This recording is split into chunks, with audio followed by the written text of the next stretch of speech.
Good evening, students. In the morning session, we have completed the meaning of corporate finance as we have given the information. So, now let's continue the topic.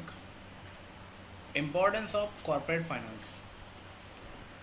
As we all know, corporate finance क्यों इतना importance है और इसके financing के बारे में importance इतना क्यों किया गया है.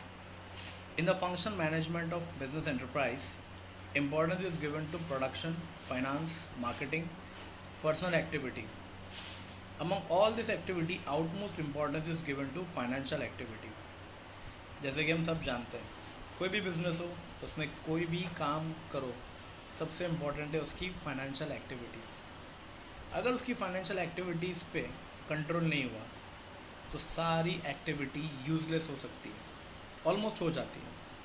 इसी के लिए बड़े बड़े फाइनेंस मैनेजर होते हैं एंड फाइनेंशियल एक्टिविटी की वजह से ही पूरा काम आगे चलता है.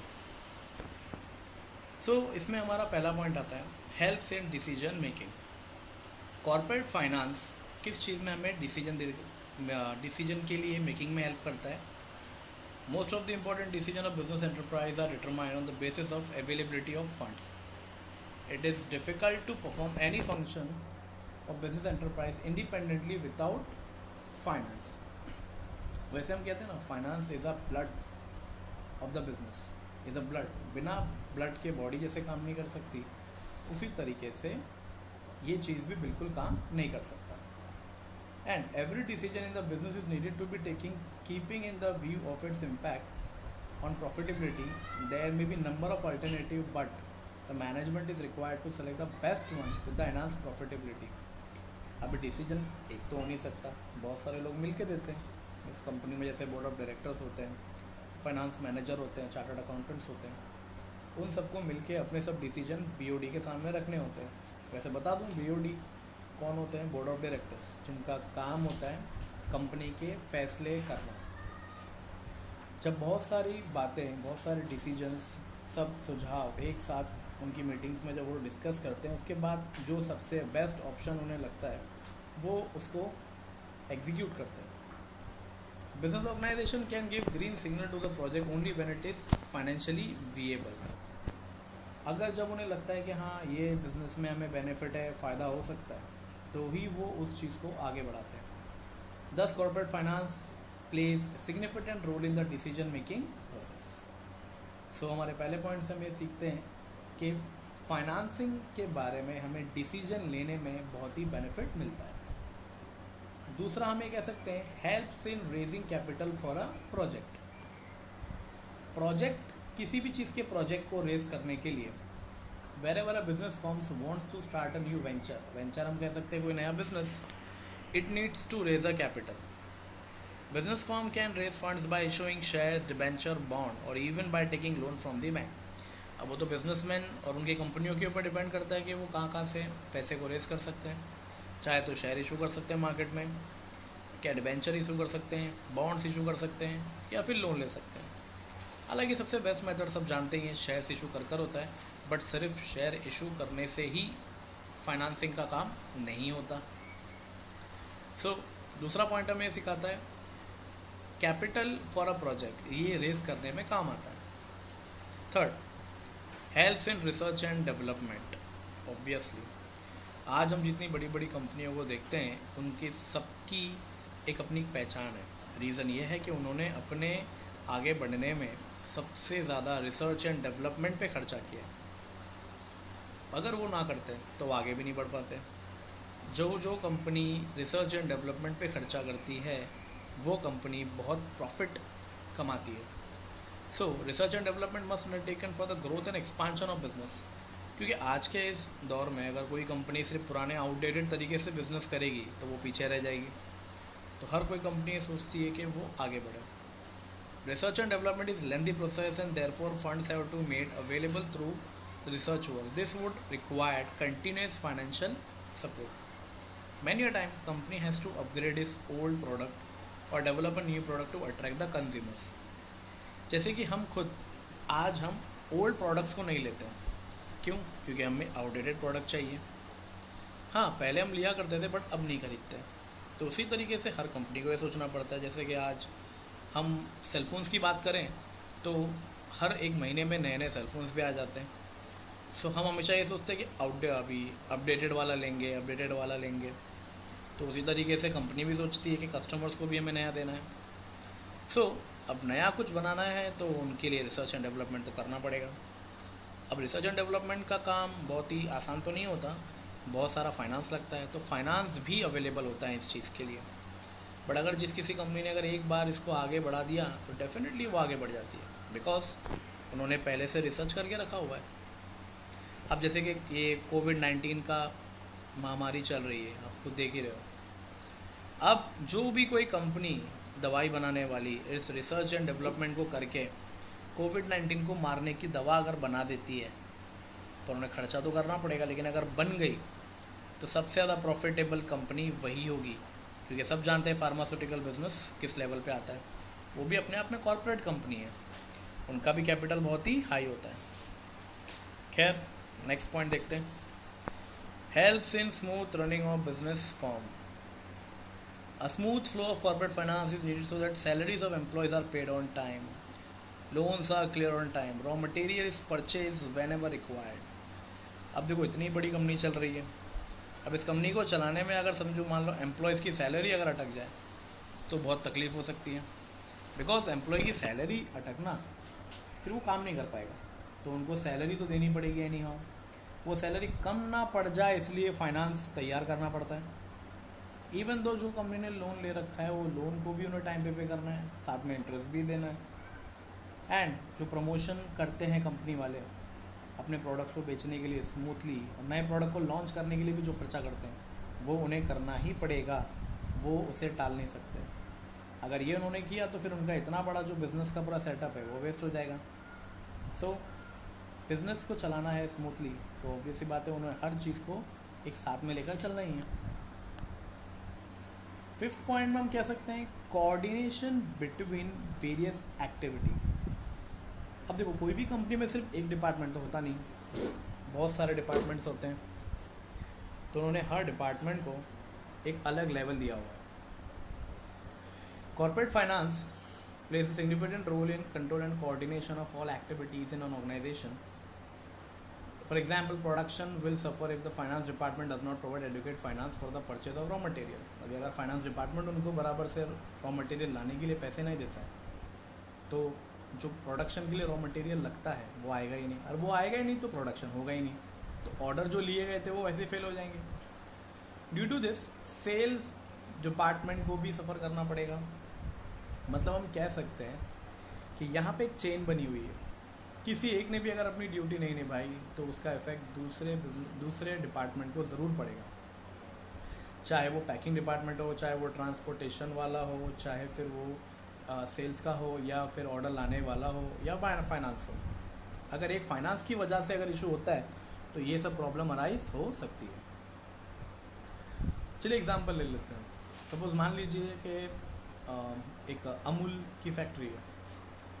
अब वहाँ पे अगर उनको बराबर से फाइनेंस नहीं दी गया, और उनको सबको पता है कि उनका बिज़नेस इस लेवल पे चलता है कि पूरे इंडिया में उसके प्रोडक्ट की डिमांड है। अब अगर उसके प्रोडक्ट को अगर हमने प्रॉपर नहीं बनाया तो जो सेल्स आया है, जो सेल्स का ऑर्डर आया है वो पूरा नहीं कर पाएंगे। और लोग इस प्रोडक्ट पे डिपेंडेंट हैं, बट कब तक? अगर मान लो कोई दूसरा ऑप्शन आ गया तो ये बिज़नेस डूब सकता है किसी वजह से, राइट। सो इस चीज़ का कोऑर्डिनेशन हर कंपनी को पहले बना के चलना पड़ता है ताकि कभी भी ये प्रॉब्लम ना आए। सो पांचवा पॉइंट हमें सिखाता है कि कंपनी कैसी भी हो, हर डिपार्टमेंट का आपस में एक बहुत ही बढ़िया कोऑर्डिनेशन होना ज़रूरी है। और ये टोटली डिपेंड करता है फाइनेंशियल मैनेजमेंट के ऊपर कि उनका मैनेजमेंट कैसा है। अब ऐसी बहुत सी कंपनियों के एग्जांपल हम देख चुके हैं जो मार्केट में आई तो बड़े नाम से थी, बड़े ज़ोरों शोरों से आई थी, बट चली नहीं।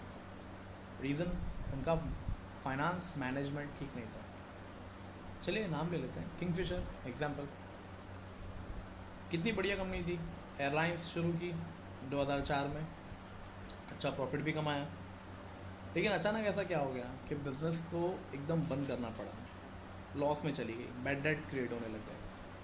रीज़न सिंपल था, मैनेजमेंट नहीं किया बराबर। सब जानते हैं बड़े बड़े बिजनेस फेल भी हुए हैं, रीज़न उसी का यही है, कोऑर्डिनेशन नहीं था उनके बीच में आपस में। सेन 6 पॉइंट देखते हैं, promotes expansion and diversification.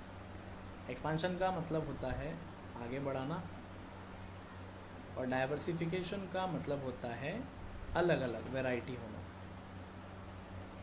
Modern machines and modern techniques are required for expansion and diversification. Corporate finance provide money to purchase modern machines and technologies.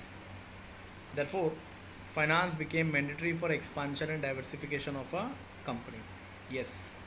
अब ये बात भी पक्की है कि अगर एक्सपांशन करेंगे तो ही कुछ आगे होगा, और डाइवर्सिफिकेशन मतलब आप एक जगह रहेगा तो बिज़नेस कर नहीं सकते। अब ऐसा वक्त आ गया कि आपको अपने बिज़नेस को लेके अलग अलग जगह पे जाना पड़ेगा। मीन्स अगर आप शहर बदल लो या स्टेट बदल लो या कंट्री तक बदलनी पड़ जाए, क्योंकि डाइवर्सिफिकेशन हमें ये सिखाता है जोग्राफिकली कि बहुत से लोग होते हैं जो हमारे प्रोडक्ट को ख़रीदना चाहते हैं, बट ड्यू टू दैट कि आप बहुत दूर हो उनसे, तो इसलिए वो नहीं ले पाते। सो एक्सपांशन भी ज़रूरी है, साथ साथ में डाइवर्सिफिकेशन भी ज़रूरी है। अब हम देख लीजिए ना, रिलायंस का ब्रांच सिर्फ इंडिया में ही नहीं, इंडिया के बाहर भी है।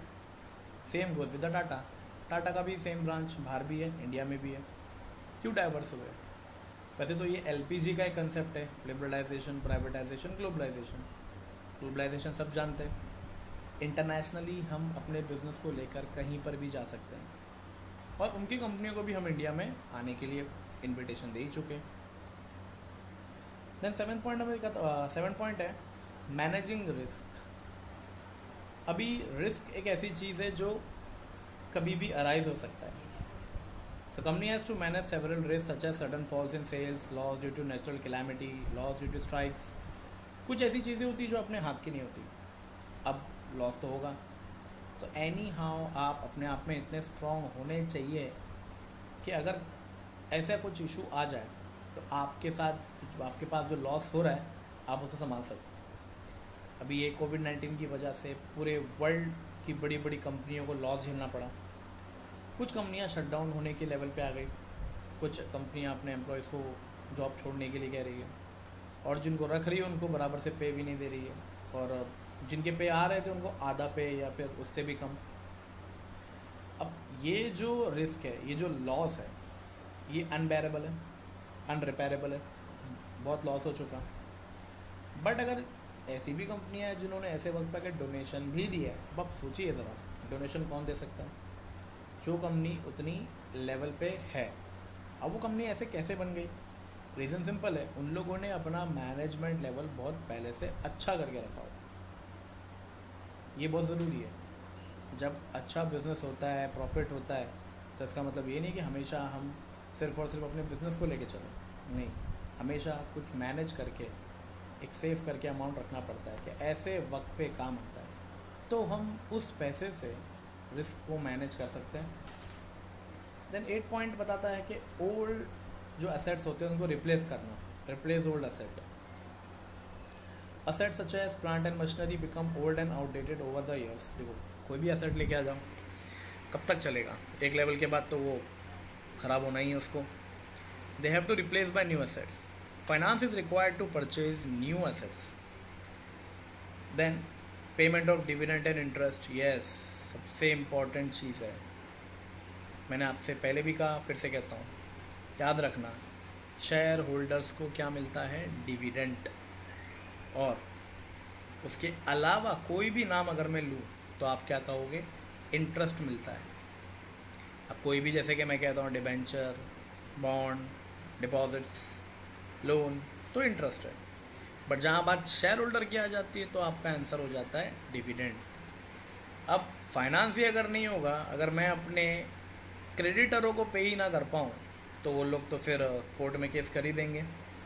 सो finance is needed to pay dividend to shareholders. Shareholder को भी देना ज़रूरी है, क्योंकि प्रेफरेंस तो फिक्स लेगा ही लेगा।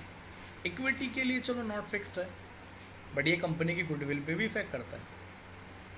एंड लास्ट पॉइंट ये बताता है payment of taxes and faeces.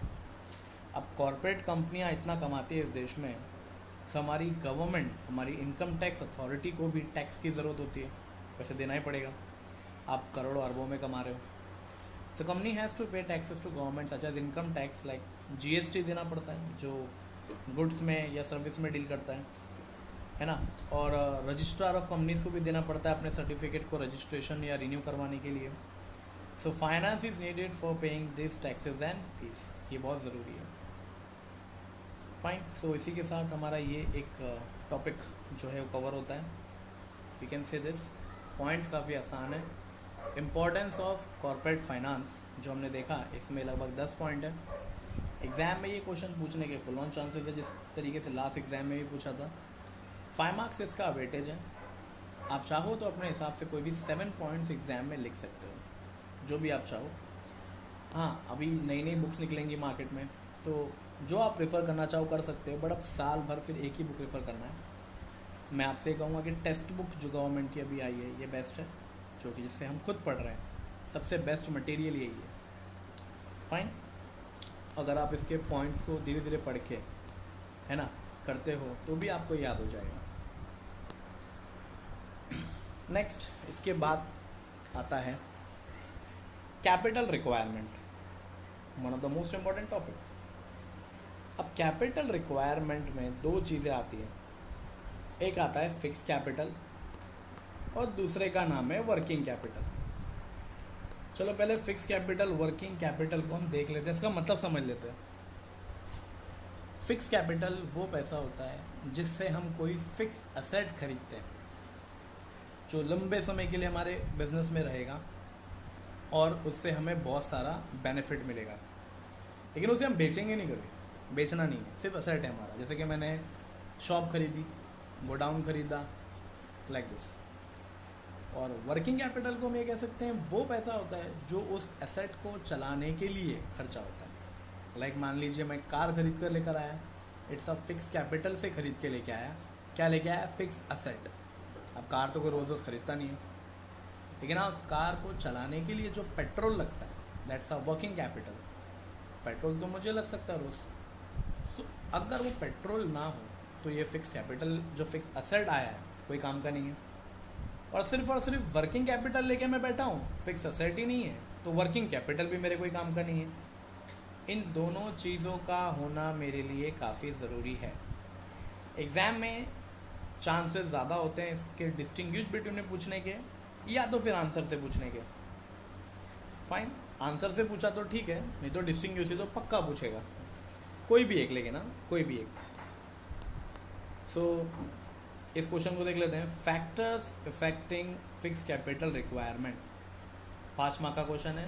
Question ये कह रहा है कौन कौन सी ऐसी चीज़ें होती हैं जिसकी वजह से फिक्स कैपिटल पे रिक्वायरमेंट आता है। तो पहला पॉइंट बताता है नेचर ऑफ बिजनेस, जिस प्रकार का बिजनेस है हमारा। अब अगर मान लीजिए हमारा बिजनेस है बहुत बड़ा, जहाँ पे इंजन बनते हैं, एरोप्लेन बनते हैं, तो जाहिर सी बात है वहाँ का जो नेचर है वो खुद ही कह रहा है कि उन्हें फ़िक्स कैपिटल ही चाहिए। उन्हें छोटे पैसे से कोई मतलब नहीं, छोटे अमाउंट से उनका कुछ नहीं होने वाला। उनको चाहिए बड़े लेवल का बिजनेस, बड़े लेवल का अमाउंट। बड़े लेवल का अमाउंट आएगा तो बड़े लेवल का एसेट ही वो खरीदेंगे और उसी से उनका काम आगे का चलेगा। सो नेचर ऑफ बिजनेस भी डिपेंड करता है। दूसरा साइज़, यस, सेम पहले पॉइंट को इससे आप कनेक्ट कर सकते हो। साइज़ ऑफ द बिजनेस, जितना बड़ा बिजनेस, जितना साइज़, उतना ही बड़ा इक्विपमेंट लगेगा। इक्विपमेंट लगेगा तो फिक्स असेट भी वैसा ही लगेगा। Scope, scope of the business ये बताता है कि उस बिजनेस में कितना बेनिफिट है, कितना डिस्ट्रीब्यूशन है और कितना हमें रिटर्न्स मिलने के चांसेस है। अब जैसे कि रेलवेज़, अब अगर रेलवे में कोई नई ट्रेन आएगी या नई पटरी लगाएंगे, नया स्टेशन बनाएंगे, तो रोज़ तो बनाएंगे नहीं वो। एक्सटेंस ऑफ लीज और रेंट, अब बड़े लेवल का बिजनेस है तो ऑब्वियस ही बात है रेंट पे नहीं देगा, लीज पर देगा। लीज मतलब होता है 11 महीने के ऊपर। रेंट जैसे एग्रीमेंट बनाते हैं 11 महीने का। अब अगर मेरा बिजनेस काफ़ी बड़ा है तो मैं उससे ये थोड़ी कहूँ 11 महीने के लिए मैं यहाँ पे बैठा हूँ। ऑब्वियस ही बात है मैं उसे लंबे समय का बनाऊँगा, 10-15 साल, 20 साल या उससे भी ऊपर। अरेंजमेंट ऑफ सब contract, if the business wants to subcontract some process of production to others, limited assets are required to carry out the production. It would minimize fixed capital requirement of business. अगर मान लीजिए ऐसा होता है कि कोई business किसी दूसरे बिजनेस के किसी हिस्से को खरीदने की देखता है, तो ऑब्वियस ही बात है उसको उस असेट्स को भी लेना पड़ेगा। अब जब असेट लेगा तो फिक्स कैपिटल ही ले रहा है indirectly. Acquisition of old assets, कोई पुराना एसेट भी खरीदता हूँ मैं तो भी वो एसेट तो आ ही रहा है, फिक्स ही है। Acquisition of assets on concessional rate, और वेदर इट्स कंसेशनल और not, it is a fix capital, and because of that fix asset has been coming in the company, in the organization. So with the view to foster industrial growth at regional level, the government may provide land and building material at concessional rate. Plant and equipment may also be made available on installment basis. Such facility will reduce the requirement of fixed asset, and along with the international condition. Sometimes the big companies like worrying, डरती हैं investments के लिए। Reason simple है, company expecting war may decide to invest large fund to expand business rate before their shortage of material. अभी अगर किसी country में मान लो वॉर होने वाला है तो वो कंपनी क्या करेगी, पहले से ही ऑलरेडी बहुत सारा फंड्स वहाँ पे भेज देगी ताकि जब उन्हें कोई मटेरियल्स की रिक्वायरमेंट हो तो आराम से खरीद सके। सो इंटरनेशनल कंडीशंस भी एक अपने आप में एक पॉइंट है। Trend in economy, yes, if the future of the company is anticipated to be bright, it gives green signal to business entrepreneur. अगर उन्हें लगता है कि फ्यूचर में कंपनी बहुत आगे बढ़ेगी तो वो आज के तारीख में ही बड़े बड़े एसेट्स खरीदने का सोचेंगे ताकि फ्यूचर में फिर उन्हें खरीदने की ज़रूरत ही ना पड़े। पॉपुलेशन ट्रेंड, यस, आबादी जिस प्रकार बढ़ रही है और बढ़ती हुई आबादी का जो डिमांड है उस हिसाब से वो कंपनी ये सोचेगी कि फ्यूचर में हमें ऐसे टाइप के कंसेप्ट ही लेके चलना है। अब जैसे कि ऑनलाइन लेक्चर्स हो रहे हैं तो आने वाले समय में शायद क्लासेस भी कम पड़ जाए या फिर बच्चे आना पसंद ना करें, घर बैठ के ऑनलाइन लेक्चर ही ले लेंगे, तो फिर बड़ी बड़ी क्लासेसें भी अपने क्लासेसों में ऐसे कंसेप्ट लेके आएगी जिनके प्रोफेसर घर बैठे ही लेक्चर दे सके और उनके बच्चे घर बैठे लेक्चर सुन सके। कंज्यूमर प्रेफरेंस, यस, अब कंज्यूमर जो प्रेफर करता है वही चीज़ बनती है।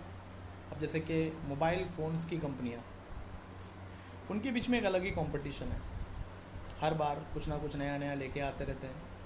कोई दूसरी कंपनी लेकर आती है कोई अलग मोबाइल, कुछ नया अपडेटेड, वो इसलिए लाती है कि वो नहीं चाहते कि कस्टमर का जो ध्यान है किसी और कंपनी पे जाए। वो हमेशा स्ट्रेट फॉरवर्डली कंपनीज यही सोचती है कि कस्टमर हमारे पास ही रहे और हमारा नेटवर्क यूज़ करे, हमारे फ़ोन से यूज़ करे। Then 12, last but not the least, competitive factor. आज कंपटीशन का ज़माना है, कोई भी कंपनी एक दूसरे से compete करने के लिए कैसे भी एसेट्स खरीद सकती है। क्यों? ताकि वो जानती है कि अगर किसी और कंपनी ने खरीद लिया तो वो कंपनी हमसे आगे बढ़ जाएगी, तो कोई भी कंपनी वो काम नहीं करेगी कि कोई उन्हें हरा सके।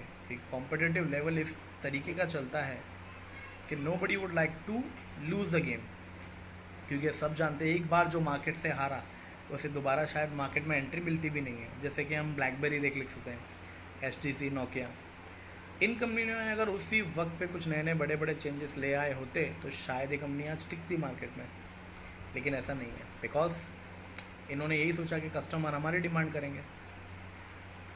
क्लियर है? So this are the factors which requirement the fix capital. Fine, so stay tuned for the next lecture and we'll be continuing from the working capital and अगर आपको कोई भी डाउट हो तो आप प्लीज़ मुझे व्हाट्सअप कर सकते हैं अपने स्टूडेंट्स, मैं आपके सारे डाउट्स क्लियर करूँगा, जो भी वर्ड नहीं समझा या कुछ भी हो। फाइन, और साथ ही साथ में ध्यान रखना है कोविड-19 बहुत ही ज़्यादा फैल रहा है, सो घर पर ही रहिए, stay tune, stay safe and stay at home only. Clear है? आपके लिए मैं और भी लेक्चर्स लेकर आऊँगा, इकोनॉमिक्स के अभी लेकर आऊँगा साथ साथ में, ताकि आपकी स्टडी और अच्छे से शुरू हो। Will try too soon and other subject के लेक्चर्स लाने की भी हम पूरी कोशिश करेंगे। फ़िलहाल तो इसी से आप इसको स्टडी करिए एंड जहाँ तक मैंने सारे पॉइंट्स आपको डीपली कवर किए हैं आप आराम से सुनिए, धीरे धीरे समझिए उसको, कोई जल्दी नहीं है, टाइम है हमारे पास। Fine, so see in the next lecture. Take care. Goodbye.